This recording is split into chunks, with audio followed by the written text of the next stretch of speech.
नमस्कार। स्वागत है आप सभी का हमारे इस चैनल पर। प्रिय दर्शकों, आज के इस वीडियो में हम बात करने वाले हैं ज्योतिष से संबंधित, और आज का ये वीडियो विशेषतः ग्रह गोचर प्रभाव को लेकर के है।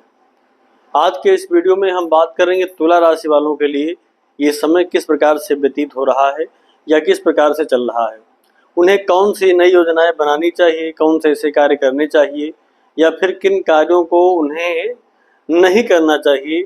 ये दौर, ये समय उनके लिए किस प्रकार से शुभाशुभ परिणाम दे रहा है। आज की चर्चा इसी विषय को लेकर के है। दर्शकों, गोचर का प्रभाव आदमी के व्यक्तित्व पर बहुत ज़्यादा पड़ता है, बहुत ज़्यादा इसका प्रभाव व्यक्तित्व पड़ता है, क्योंकि अगर कुंडली में किसी प्रकार की दशाएं खराब चल रही हों और उन खराब दशाओं में किसी भी प्रकार से अगर ये गोचर का सहयोग मिल जाता है तो उन दशाओं का जो दुष्प्रभाव है वो बहुत हद तक कम हो जाता है। इसलिए गोचर के प्रभाव को हमें बीच बीच में देखते और समझते रहना चाहिए कि हमारी राशि पर कौन से ग्रह अनुकूल या कौन से ग्रह प्रतिकूल चल रहे हैं। तो आज का ये वीडियो इसी विषय पर है, और ये विषय है तुला राशि को लेकर के कि तुला राशि वालों के लिए जो वर्तमान समय है ग्रह गोचर का वो किस प्रकार से व्यतीत हो रहा है, कैसे ग्रह उनको शुभाशुभ परिणाम दे रहे हैं। क्योंकि जो अभी तक बीत चुका समय है, यानी पिछले साल की बात कर लें हम,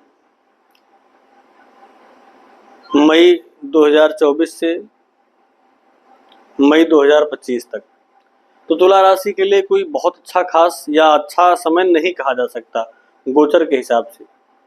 क्योंकि इस समय जो गोचर प्राप्त हो रहा था वहां पर देवगुरु बृहस्पति का भी सहयोग नहीं मिल रहा था, शनि का पंचम भाव में गोचर हो रहा था।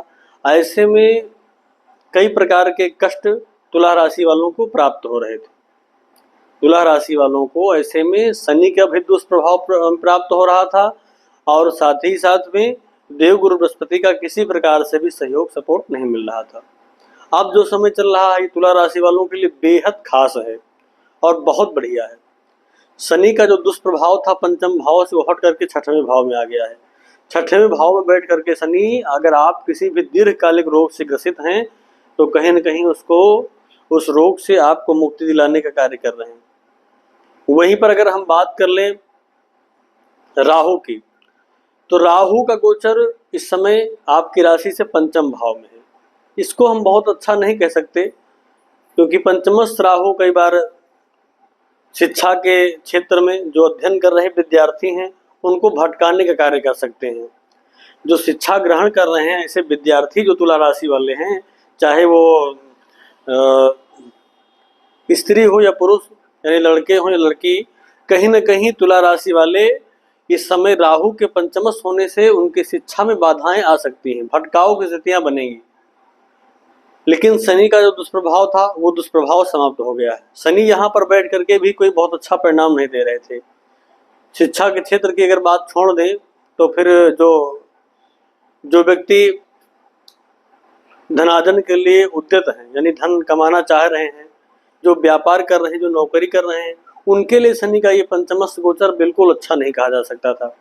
यहाँ पर बैठ करके शनि तृतीय दृष्टि के द्वारा सप्तम भाव को देख रहे थे। सप्तम भाव जो आपके पार्टनर का भाव है, व्यापार का भी भाव है, इसको प्रभावित करना, साथ ही साथ आय भाव को प्रभावित करना। तो शनि का पंचमस्थ होना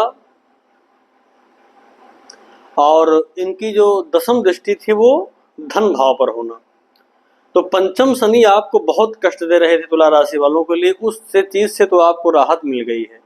राहु यहाँ पर भटकाने का कार्य करेंगे, आपकी संतान को भटका सकते हैं। अगर आप स्वयं शिक्षा अध्ययन आदि कर रहे हैं तो उसमें भटका सकते हैं। संतान प्राप्ति की अगर कामना रखते हैं तो उस समय थोड़ी बहुत बाधाएं आ सकती हैं, लेकिन शनि के दुष्प्रभाव से आप बच रहे हैं। और साथ ही साथ देवगुरु बृहस्पति का शुभ परिणाम आपको प्राप्त हो रहा है, जिसके कारण जो अशुभता राहु दे रहे थे उस अशुभता में बहुत हद तक कमी आ जाएगी। देवगुरु बृहस्पति आपकी राशि से इस समय नवम भाव में गोचर कर रहे हैं। गुरु का नवम भाव में गोचर करना आपके धर्म के प्रति आपके लगाव को बढ़ा देना, साथ ही साथ में भाग्य की वृद्धि कर देना, पिता का सहयोग प्राप्त होना और भाई बहनों का सहयोग प्राप्त होना, साथ ही साथ नवम दृष्टि के द्वारा जब पंचम भाव को देखेंगे तो राहु के द्वारा जो दुष्प्रभाव प्राप्त हो रहा था उस दुष्प्रभाव को भी कम कर देंगे। जो भटकाव की स्थितियां बेहद ज्यादा थी, बहुत हद तक ज्यादा थी, उसमें भी कमी ला देंगे। तो राहु का दुष्प्रभाव देवगुरु बृहस्पति यहाँ पर मार्जन कर रहे हैं, कम कर दे रहे हैं। शनि का भी दुष्प्रभाव बहुत हद तक कम हो रहा जा रहा है। तो तुला राशि के लिए जो वर्तमान समय चल रहा है इसको हम बहुत अच्छा कहेंगे। इसलिए इस समय अगर आप अगर आप विवाह आदि नहीं हुआ है उसमें उद्यत होना चाहते हैं, या फिर मांगलिक कार्य आपके घर में संपन्न होंगे, ऐसे भी योग बन रहे हैं। और जिन वर या कन्या या फिर जिनका विवाह नहीं हुआ है, अगर वो विवाह के लिए प्रयत्नशील हैं और चाहते हैं तो इस समय उन्हें प्रयास करना चाहिए। ऐसा योग और संयोग बनेगा कि कार्य बन जाएगा, तो उसके लिए भी प्रयत्नशील हो जाइए। और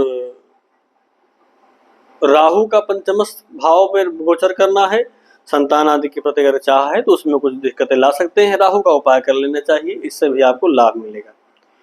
भगवान गणेश जी की उपासना करना, भगवान शिव की उपासना करना, ये सब राहु के दोष को कई बार समाप्त करने का या फिर दुष्प्रभाव को रोकने का कार्य करेगा। और इस समय शुक्र का गोचर तुला राशि के लिए अष्टम भाव में, 8वें भाव में बैठ करके शुक्र, क्योंकि लग्नेश आपके बनते हैं और अष्टमेश भी हैं, अष्टम भाव के भी स्वामी हैं। शुक्र का अष्टम भाव में होना बहुत अच्छा भी नहीं है लेकिन बहुत खराब भी नहीं है। यहाँ पर बैठ करके शुक्र कई बार देखा जाए तो आपको धनार्जन में या एकाएक धन प्राप्त कराने के योग बना देते हैं। कुछ चीजों के मामले में रोग की वृद्धि कर सकते हैं। बात करेंगे अगर सूर्य बुध की, तो ये दोनों ग्रह बुधादित्य योग बना करके आप दसम भाव में गोचर कर रहे हैं। तो इस माह को देखा जाए तो ये माह और बढ़िया है आपके लिए। परिश्रम करिए, प्रयत्न करिए, कई क्षेत्रों में आपको लाभ मिलने के योग मिल रहे हैं, दिख रहे हैं। तो प्रयास करिए और परिश्रम करिए, निश्चित ही सफलता प्राप्त होगी। और जो ये समय चल रहा है, ये महीना तो और बढ़िया है, और साथ ही साथ ये वर्ष आपके लिए बेहद शुभ फल कारक है। वर्तमान समय भी अच्छा चल रहा है। ध्यान करिए और ध्यान के साथ साथ अपने कार्य क्षेत्र में ध्यान लगाइए, नौकरी में ध्यान लगाइए, व्यापार में ध्यान लगाइए। निश्चित ही जो कुछ पिछले समय आपको खो गया है, जो हानि हुई है, उसकी भरपाई हो जाएगी, इसमें कोई संदेह नहीं। तो आज के लिए बस इतना ही। पुनः मिलेंगे नए वीडियो, नई जानकारी के साथ।